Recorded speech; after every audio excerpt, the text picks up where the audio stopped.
ഇന്ന് ഉണ്ടാക്കുന്നത് ചട്പട ആലു. ആദ്യം ഒരു 2 ടേബിൾ സ്പൂൺ എണ്ണ ഒഴിക്കാം.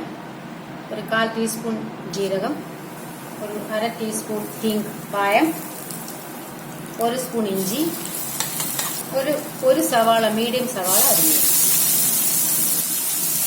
നന്നായിട്ടൊന്ന് വഴറ്റിയതിന് ശേഷം ബാക്കി സാധനങ്ങൾ ഇടാം. ഇതിപ്പം ഉള്ളി ഒന്ന് ശകലം നന്നായിട്ട് വഴഞ്ഞിട്ടുണ്ട്. ഇനി ഉരുളക്കിഴങ്ങ്, ഒരു 4 ഉരുളക്കിഴങ്ങാണ്. മല്ലിപ്പൊടി 2 ടീസ്പൂൺ, 1/4 ടീസ്പൂൺ മഞ്ഞൾ,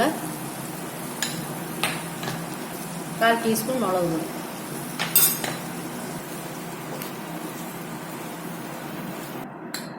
ഉപ്പ് ആവശ്യത്തിന്.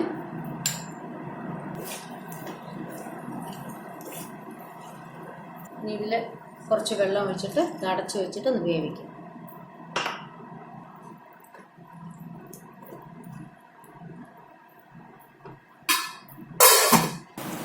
ഇനിയും ഒരു 1/2 ടീസ്പൂൺ ബ്ലാക്ക് സോൾട്ട്,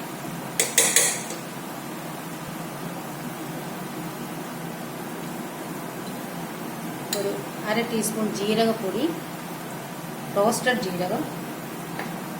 പിന്നെ നമുക്കിതിന് ചട്പടയാക്കാൻ വേണ്ടി ശകലം അനാർദാന സീഡ്, മാതള നാരങ്ങയുടെ കുരു ഉണക്കി പൊടിച്ചത്, അല്ലെങ്കിൽ നിങ്ങൾ അംചൂർ കിട്ടുകയാണെങ്കിൽ അത് ഇട്ടാലും മതി. അപ്പോഴാ ചട്പട എന്നുള്ള സ്വാദ് വരുന്നുണ്ട്. കുറച്ച് പച്ചമുളക് അരിഞ്ഞില്ല,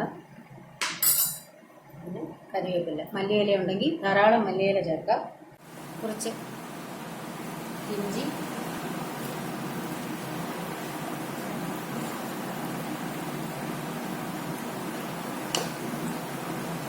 കുറച്ച് കസൂരി മേത്തി കൈ വെച്ച് നല്ലപോലെ ഇങ്ങനെ പൊടിച്ചിട്ട്